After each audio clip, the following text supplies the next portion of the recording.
So I've been back on a bit of a Resident Evil kick recently, mostly because these games are easy to get into, over fairly quickly, and I know I like them. Plus, to be entirely honest, I'm also wanting to preserve the original Resident Evil games on account of Capcom themselves not really wanting to, but I'll talk about that more in depth in a later video.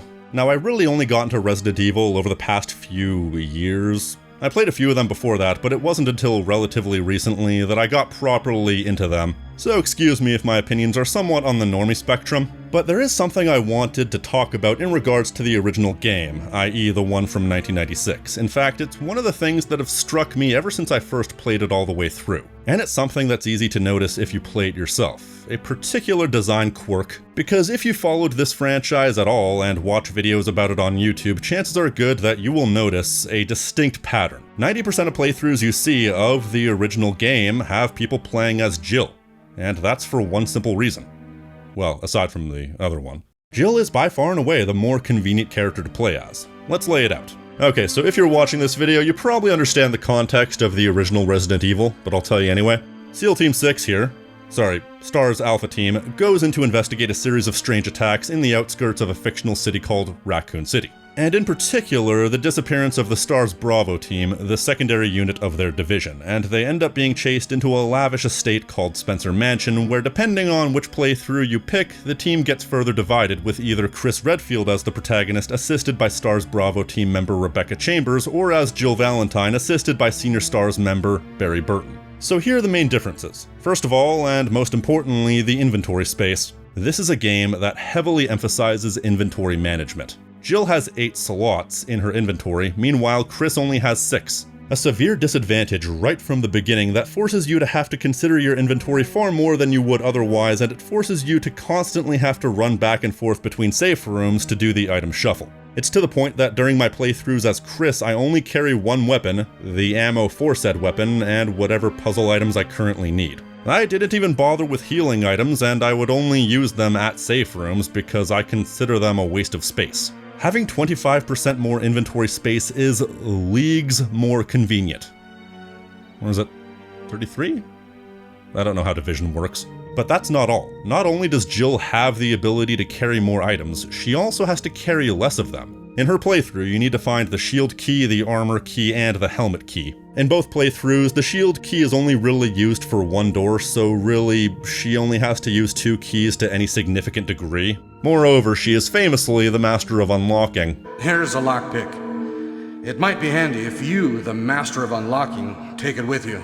Why do you talk that way? She has a lockpick which can be used to open several doors, and the locks on several other things, which will usually yield extra ammo. Meanwhile, Chris has extra items he needs to get, as there are several doors which Jill could lockpick, which require the sword key for Chris, as he has no such ability to pick locks. Meaning the mansion takes a while to properly open up, and you only have one way to go and a single path to solve all the game's puzzles. Since you can't pick locks, which means for the small locks that Jill can pick for extra ammo, you require small keys. Except for some reason, these keys are each only good for one use. Are they made of glass or something? No, I'm pretty sure glass is more durable than that.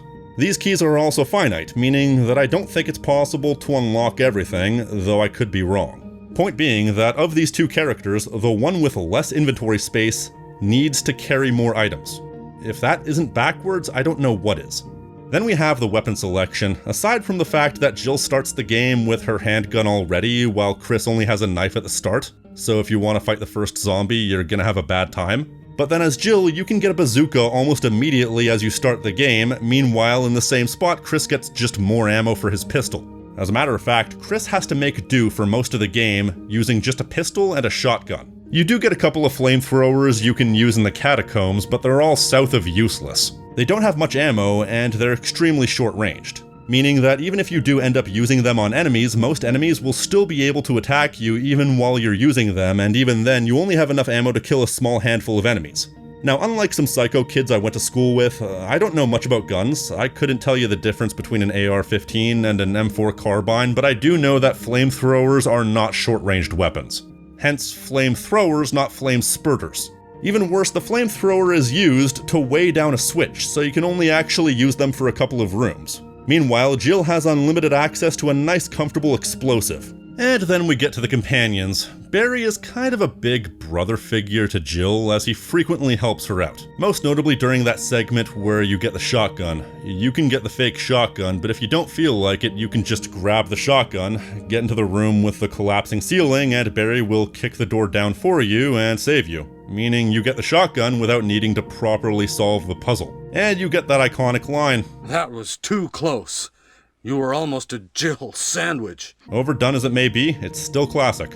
Though to be clear, I am aware that if you wait to do this part just a little too long, you will have no help from Barry. I did that once, I was very confused. There's also another instance where if you get poisoned during the snake boss, you'll faint, and Barry will automatically take you to the room with the antidote. Absolutely no work required on your part. There's also another instance where if you go down a pit and you wait for a little while, Barry will throw down a rope, at which point he will also give you a room code for a place at the back of the mansion. That came out wrong. There are times when the game is so keen to play itself for you that it almost feels like you're playing with the cheat codes on, but you get no such leeway in Chris's playthrough. His companion is Rebecca Chambers, a spunky young lass who found herself in the mansion as a result of a giant continuity error also known as Resident Evil 0.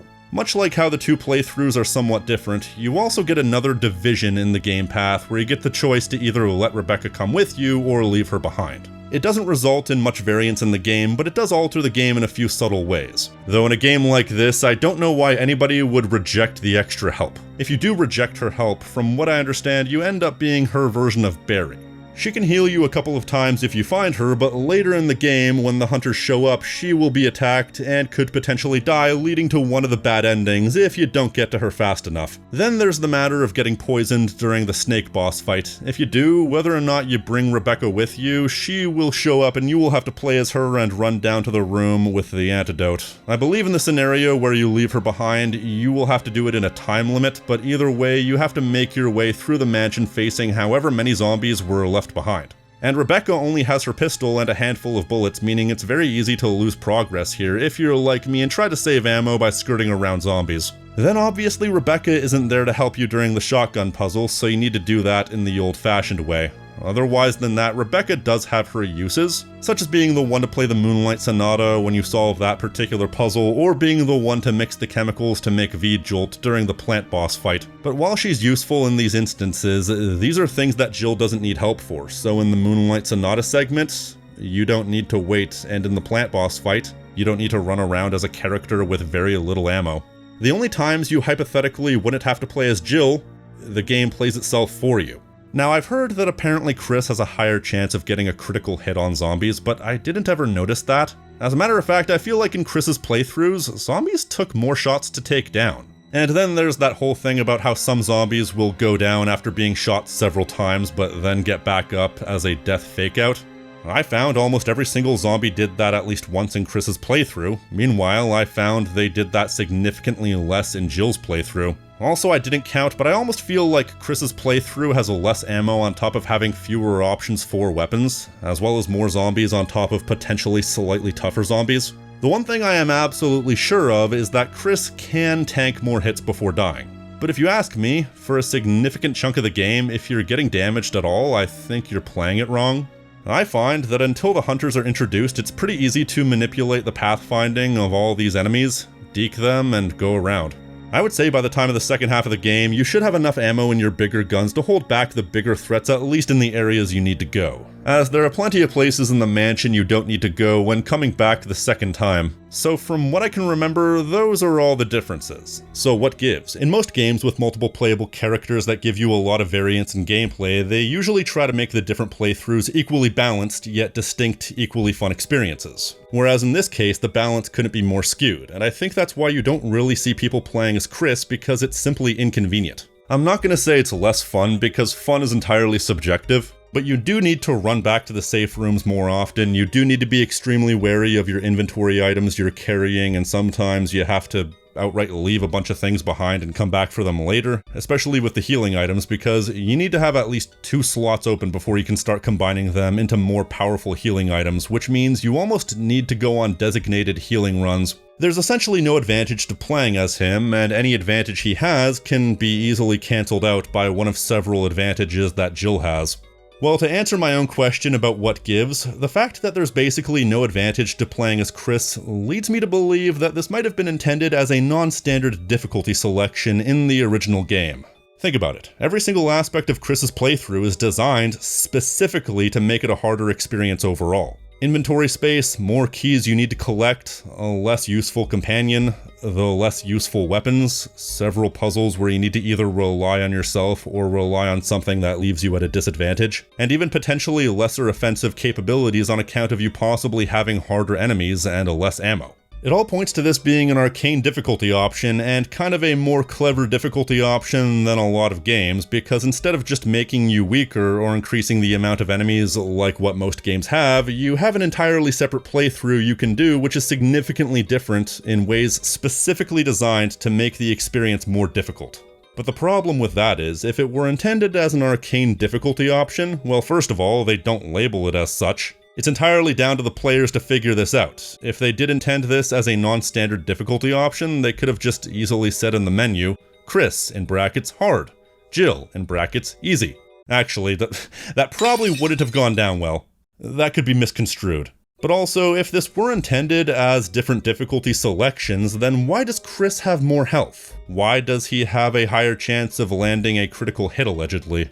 Why does Rebecca heal him? Why would they give Chris any specific advantages if he's supposed to be the one having a harder time? You see, that's the weird embuggerance with this bizarre difficulty balancing, a genius and subversive difficulty selection that can only be discovered through playing the game sort of indistinguishable from the designers completely overlooking the game's balance. But that's the funny thing about the original Resident Evil in this sense. It's entirely unique. There are multiple instances through the series where you have the ability to play as multiple different characters, whether in the same playthrough or in multiple playthroughs, but generally the balance is quite good. You don't usually have any one character being better or worse.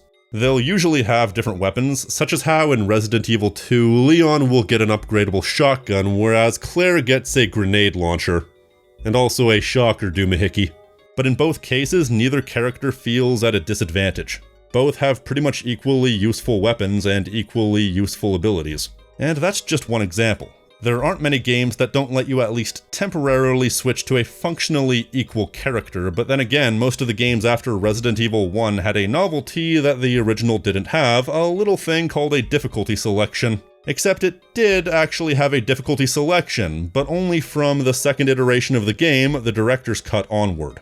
Which, to be clear, came out from what I understand about a year and a half later. That's not a long time for development these days, but back then, a year and a half was an eternity. In this case, they gave you a training mode, which is easy mode, normal mode, and advanced mode. If I recall correctly, easy mode gives you double ammo and weaker enemies, which to be honest would make the game almost insultingly easy. Then you have advanced mode, which is a full tilt remix of the game with tougher enemies, less ammo, and a reshuffling of items and item locations. Apparently even new camera angles.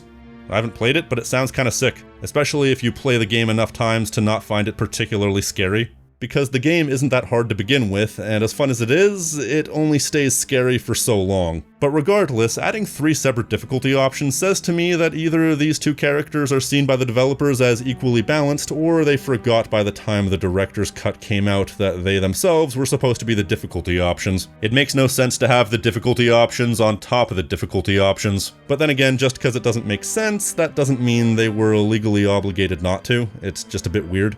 Then there's the curious case of the remake that came out on GameCube and was later re-released on multiple other platforms. This version has the same 2 playable characters, the same difficulty options that the later versions of the game had, but they seemingly understood the game needed to be rebalanced somewhat. So while Jill still has her advantages, Chris permanently has the lighter equipped, which is important in the game considering that when you kill zombies but don't light them on fire, they later come back as the infamous Crimson Heads. Chris also shoots quicker and more accurately, and apparently also uses the knife more effectively, but I've never bothered to check myself because I value my life. So there was an attempt at readdressing the balance, and to this day I'm not entirely sure if that's because they thought the balance was too skewed in the original version, or as I suggested, the addition of standard difficulty options meant that having more organic difficulty options felt a bit redundant. Hard to say. All I know is they definitely knew they needed to close the gap, so to speak.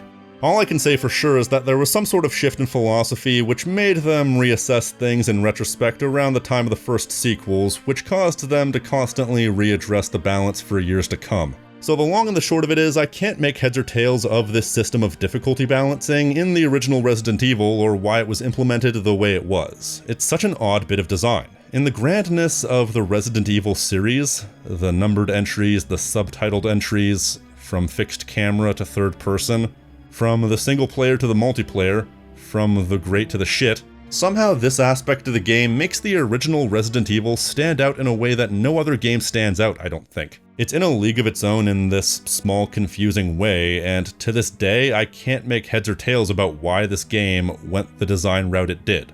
Why no other game in this series to my knowledge did anything similar, and why they decided to correct course not once but twice. Perhaps there's something here I'm missing because I wasn't in the room at the time, neither when the game came out nor when the game was being made. But it's weird either way, which is not to say this game is bad. It's a certified hood classic and one of my favorite PS1 games. And like I said, since this game is the odd one out, it gives it a unique flavor distinct from the rest of the series, which is always nice when you have a series that goes on this long with as many games as this has. It's just odd. So what do you guys think?